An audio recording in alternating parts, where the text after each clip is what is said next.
Welcome to the Idea to Value podcast, where in every episode we highlight the latest insights into creativity and innovation from experts around the world. I'm your host, Nick Skillicorn.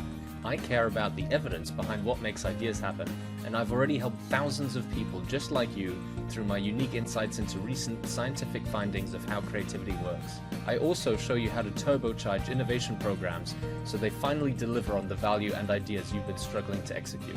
Get your free training on how creativity can be improved by registering now at www.ideatovalue.com. Now let's get on with today's episode.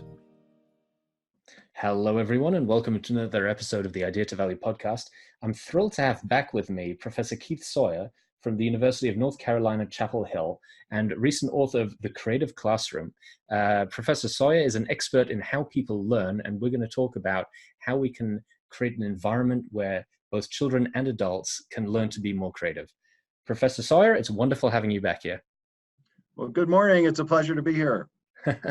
So for people who don't know you or about your books or the work that you do, could you give us a quick intro into yourself and how you got started in your work about creativity? I'm a creativity researcher, and my background is in psychology, cognitive psychology, with the science of how the mind works. So that's been my approach to creativity research, what goes on in the mind when people are being creative. And my own approach to that has been to focus on learning. I'm also a learning scientist, to study the science of how people learn, again, from a cognitive psychology perspective. So what goes on in the mind when people are most effectively learning.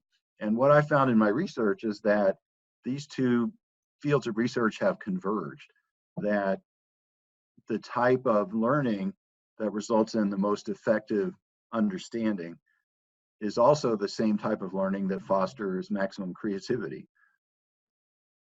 And what exactly would you say led you to your new book, The Creative Classroom? I'd been doing this type of research for, 10 or 20 years, depending on how you count.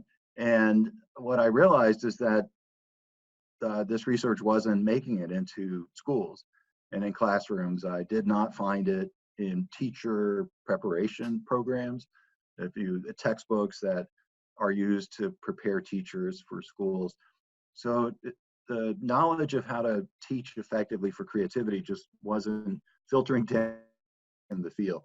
So I wanted to write a book that is for teachers, and it's called The Creative Classroom. It's accessible. It's written not as a abstract or academic or theoretical book, because I feel like the research is pretty solid, and we're at a point now where I think teachers and students should be able to benefit from our best current knowledge of how to learn for creativity. And what sort of research is this? What have we found over the last years or decades about what it takes to foster creativity in the classroom? I'd say it starts with a conception of knowledge, or what is it that you want people to learn. We have many schools today and where students are being lectured at and are being assessed on how much they memorize, right? So they're memorizing facts, they're memorizing procedures that they can execute, like multiplying double-digit numbers. And then this is the nature of the assessments. But all of the research shows us that when you learn that type of knowledge, I call it shallow knowledge, you're not prepared to be creative with that knowledge. The shallow knowledge is just too brittle. It's not adaptable. You can't really connect it to other types of knowledge. And we know from creativity research that those interdisciplinary connections that result in some of the best ideas. So the problem is that schools today are focused on a kind of shallow knowledge, but creativity is based in a deeper conceptual understanding. And that requires a different kind of teaching to develop that deeper conceptual understanding. And are you suggesting when you say deeper understanding is required for creativity, is this the sort of domain expertise model of creativity where you need to have a foundation upon which you can then be creative later on? Oh, absolutely, yes. So you're referring to, again, a large creativity. About the extent to which creativity is some domain general ability. Is it a set of skills that if you have more of them, then you'll be creative at everything you do? And then there's another body of research suggesting that to be creative in a field, then you have to learn to be creative in that field. That it's not enough just to be a generally creative person. And, you know, just a sort of estimate, in my view, looking at that research, it's about 50-50, right? So there's domain general creative abilities, let's say, would account for 50% of your real world achievement in creativity. But the other 50% is based in your knowledge of a specific area or domain or discipline. So that's what I'm focusing on in the book, is that second 50%. So if you want to be creative in physics, you're taking physics classes in school, but for the most part, you're learning physics in a way that does not prepare you to be creative. So I guess what I'm saying is that you're getting 50%, you're getting a knowledge of physics, but it's the wrong knowledge of physics. So you're not getting the 50% you need to be creative in physics. You need a different kind of learning outcome. You need this deeper conceptual understanding. So I guess what I'm saying in my book and in my research is that, yes, a lot of creativity is domain specific, but it's based in a certain kind of understanding of that domain. It's interesting. Yeah, it's very interesting you use the example of physics and building on that to be creative. There's obviously been a lot of exceptionally creative scientists in the world, but when it comes to the classroom and school, most people would usually consider the arts as being the time when children should be creative, or the time when they're allowed to express their ideas. And then the hard scientists, the hard sciences, the STEM subjects, math, history, and all of those fact-based subjects would be the times to learn those facts, the shallow knowledge that you're referring to. Do you see a difference between the two ways of learning different types of subjects, or how do you see art and sciences coming together? Well, you're exactly right. That is what people tend to think of when they think of learning creativity in schools. You think of the arts. And in my own research, I am actually an arts researcher. I've studied, my current study for the past 10 years is how professors teach in schools of art and in schools of design. Several years ago, I did a very large study of Chicago improvisational theater. So all of my own research has been performance. And I'm a musician, right? So I'm interested in jazz improvisation in ensembles. So yes, absolutely. I'm an advocate of arts in school. And absolutely, arts education is going to help you be more creative. But because so much of creativity is specific to a domain, you really need to develop a certain kind of knowledge in the domain that you want to be creative in. So let's say it's mathematics, or even maybe more obviously would be an engineering profession, where engineers make stuff all the time. That's what an engineer is, someone who designs and makes things. Computer programmer, it's the same way, someone who codes. You're making something new. It's a creative profession. So if you're learning these fields in the shallow, memorized way, you're just not going to be able to do your job, first of all. But that job depends on creative ability. It depends on deeper kind of understanding. So how would you describe the issue that's resulted in schools nowadays preferring to teach this shallow method? What's the reason behind it?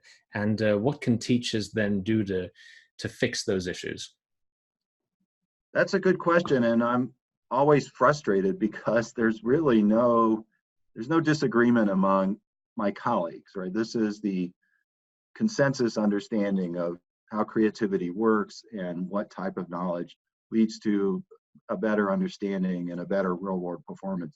So there really is no disagreement and then we find when we go into schools, or too many schools, we find that teaching isn't being done that way, and students are not learning this type of knowledge. So yeah, it's a puzzle, right? The research community knows, and then we've had difficulty translating that into practice. And you know, I'm a cognitive psychologist. I'm not a theorist of organizational dynamics, but I think I think that's where the answer lies. I mean, to some extent, the researchers have a responsibility to publish their work in an accessible way. And that's what I've tried to do with my new book is, you know, if researchers just leave their stuff in obscure academic journals, then you're not going to have any impact on the world. You have to think of some way to get your understandings out there in a practical way that teachers can use in schools. Can you give us maybe an example of something a teacher could do quite quickly to change the way that their students are learning? I think the quickest approach, I mean, a lot of the problem isn't teachers themselves, but it's the organizational context of a lot of it has to do with the assessments. And when the assessments are assessing for shallow knowledge, then your teacher is not going to be rewarded for students learning the deeper knowledge. So it's just human nature that you'll be focused on what you're assessed on.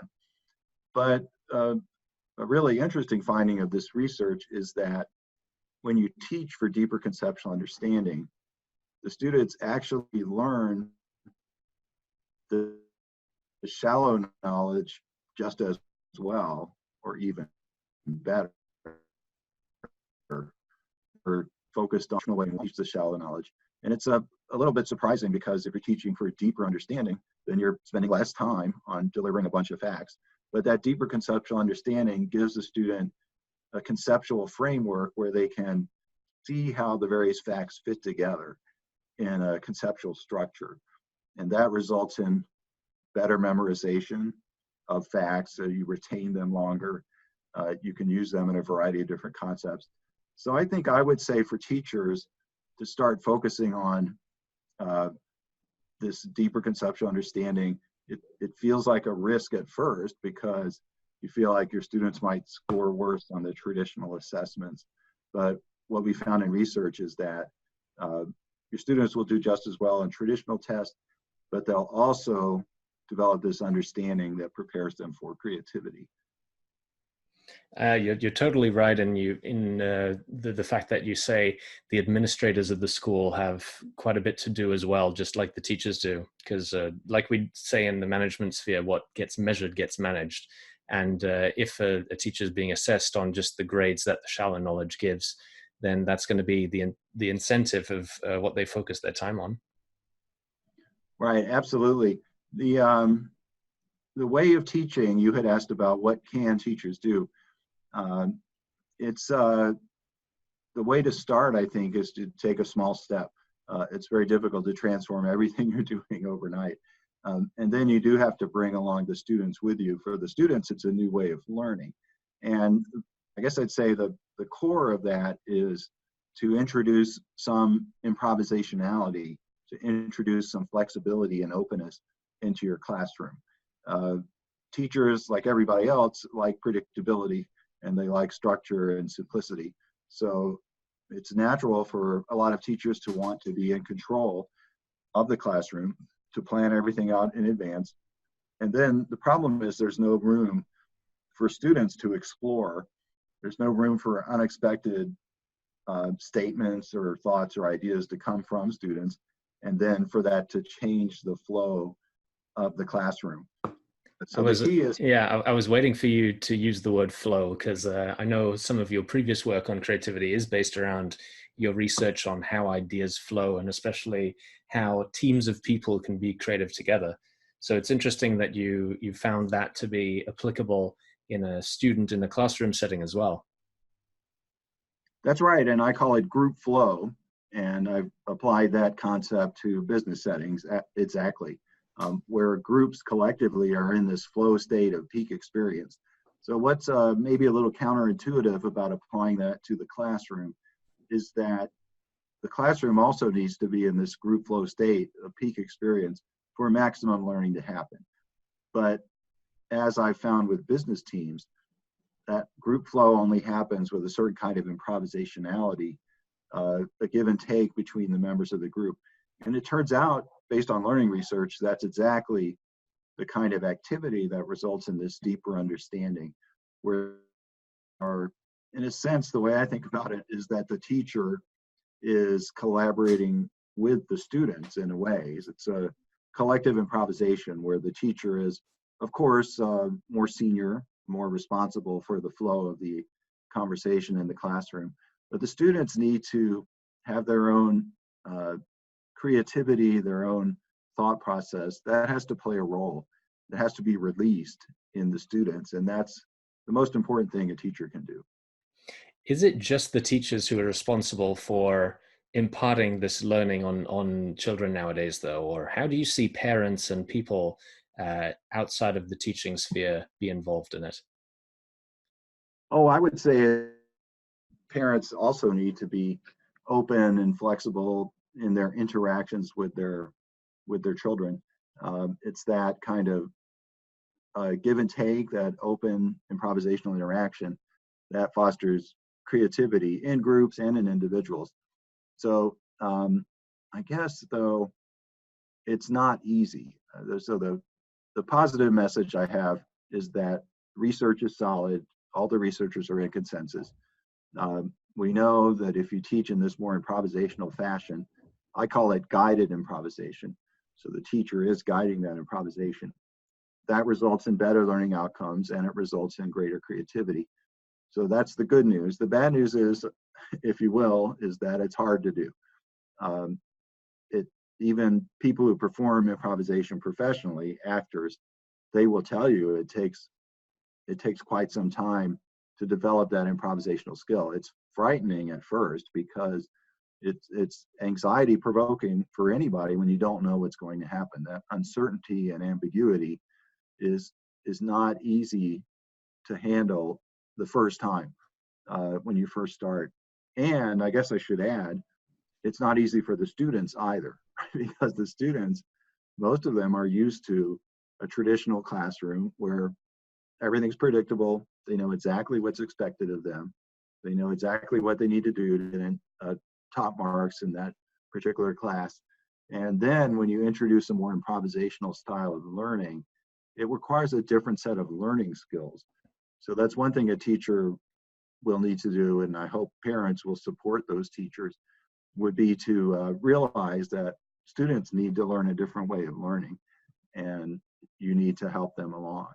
Absolutely. I mean, there's a huge comfort barrier that comes with changing the way that you allow yourself to take risks and the way that you allow your brain to react to things not going as you'd planned. I myself had done improvisation for many years, and the first time you do improv, you don't really know what to do. That's scary.